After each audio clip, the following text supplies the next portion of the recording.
После того, как мы переехали в Анталию, в Турцию, теперь количество блюд из свинины значительно уменьшится, зато увеличатся вариации из говядины. И сегодня мы готовим говяжий хвост. Первое, что мы делаем, это кладем мясо на час в воду, чтобы выгнать из него кровь. Мы нарезаем хвост или рубим его достаточно крупно. Лучше, конечно, попросить это сделать в том месте, где вы это покупаете. Далее, что мы делаем? Если вам продали так же, как и нам, с жировыми частями, то их надо удалить. Обычно в Корее это продается без жира. Затем мы промываем говяжий хвост в холодной воде. И после этого укладываем в какую-нибудь глубокую емкость, удобную для кипячения, например, кастрюлю или глубокую сковороду. И заливаем водой в таком объеме так, чтобы она покрывала все содержимое. Затем мы добавляем соджу или водку, 4 столовые ложки и также растворимый кофе. 1 столовую ложку можно в гранулах, можно в порошке, это не важно. Теперь мы должны все это довести до кипения и затем продолжаем варить в течение 25 минут. Лучше это делать, не накрывая крышкой в данном случае. Затем после варки мы должны остудить говяжий хвост в холодной воде. Вся эта процедура, которую мы проделали, дает мягкость и избавляет от неприятного запаха. Теперь промываем еще один раз в холодной воде. И приступаем к другим ингредиентам, а именно нам потребуется дайкон, редька 250 грамм или больше, количество зависит от того, насколько вы любите, и также морковь 1 штука. Затем свежий корень имбиря совсем немного, где-то 8 грамм, и зеленый перец чили 2 штуки и красный перец чили 1 штука. Острые не едите, можно чили перец пропустить. Зеленый лук 2 пера. Теперь нам нужно подготовить эти ингредиенты. Дайкон, редьку мы нарезаем достаточно крупно и затем обрабатываем края формы ножом. Вот таким вот образом. Вообще, в принципе, этого можно и не делать, просто так красивее и так больше вероятности, что в процессе варки форма не развалится. Точно так же мы поступаем с вами с морковью, мы нарезаем ее тоже крупно и точно так же, как и с дайкон и редькой, мы обрабатываем в форме края. Как я и говорила, этого можно и не делать. Теперь, что мы делаем дальше? Подготавливаем ингредиенты. Свежий имбирь мы тоже нарезаем достаточно крупно. То есть здесь не важна толщина, просто достаточно крупно. И перцы чили мы нарезаем в 4 см длиной, как зеленый перец чили, так и красный. Точно так же мы поступаем с зеленым луком, нарезаем его кусками длиной в 4 см. Далее подготовим грибы. Я использую грибы шиитаке, 4-5 штук будет достаточно. Можно использовать свежие грибы, у меня были сушеные шиитаке, поэтому я их на 1 час или 2 вы замачиваете их в холодной воде. Они за это время размякнут и разбухнут, и после этого их нужно будет отжать. Отжимайте вот таким вот образом, чтобы не повредить форму самого гриба. Так как мы будем стараться сделать их достаточно красивыми. Теперь мы отрезаем грибам ножки, они нам не нужны, мы их использовать не будем, отрезаем и выбрасываем. И если у вас свежие грибы шиитаке, то вы можете сделать это ножом. Поскольку у меня были сушеные шиитаке, я вымачивала их в воде, то вот такой вот крестовидный надрез я делаю ножницами. Каждый раз вот так вот складывая шапочку гриба вдвое.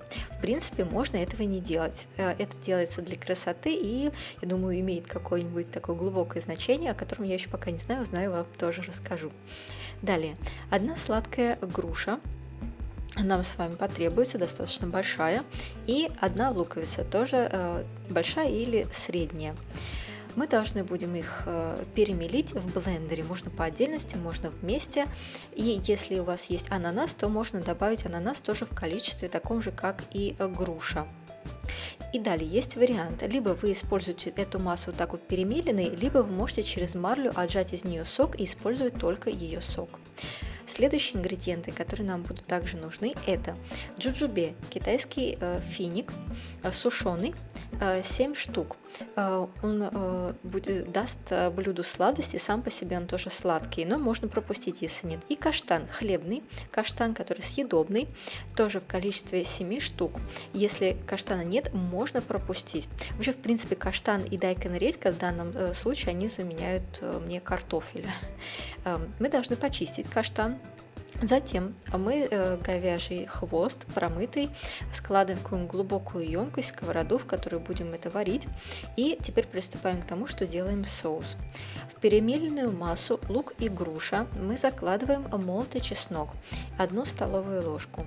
И добавляем соевый соус 6 столовых ложек. Как вы заметили, соевый соус идет практически везде. Он дает соленость, и соль уже добавлять не надо.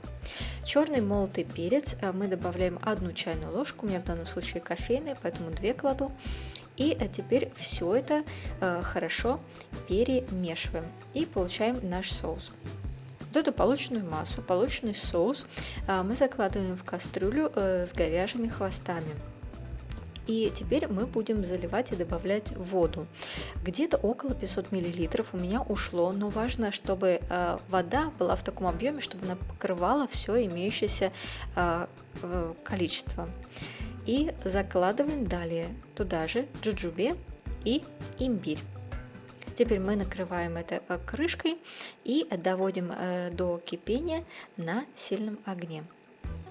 И вот чуть не забыла, иногда такое случается, можно было добавить это в соус, я забыла, добавляю сейчас, а именно сахар, 2 столовые ложки, сахара не едите, просто пропустите, и если есть, то экстракт сливы, 1,5 столовой ложки у меня нет, я пропускаю, но с ним будет вкуснее.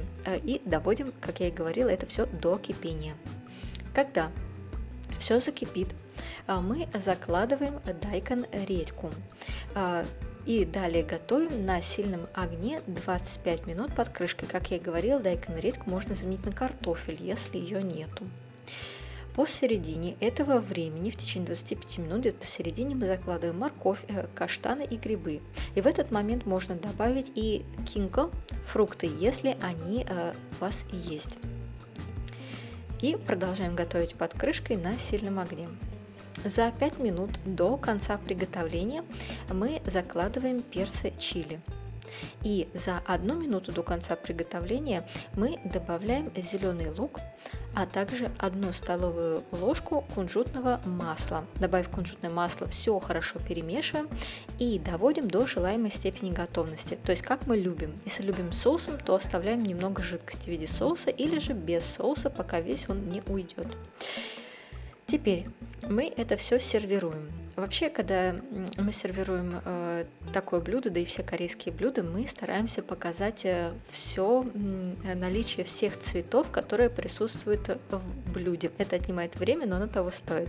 И перед подачей вы можете украсить блюдо сверху, например, кедровыми орехами. И вот такая красота у нас с вами получается. Как это едят? Ну, конечно же, это основное блюдо. Оно подается с закусками и с отварным белым круглым рисом. Едят это вообще обычно руками, и для этого используют пластиковые одноразовые перчатки. Надеюсь, вам было интересно. Лайкайте, подписывайтесь. Приятного вам аппетита! Здесь еще раз приведен способ приготовления и ингредиенты.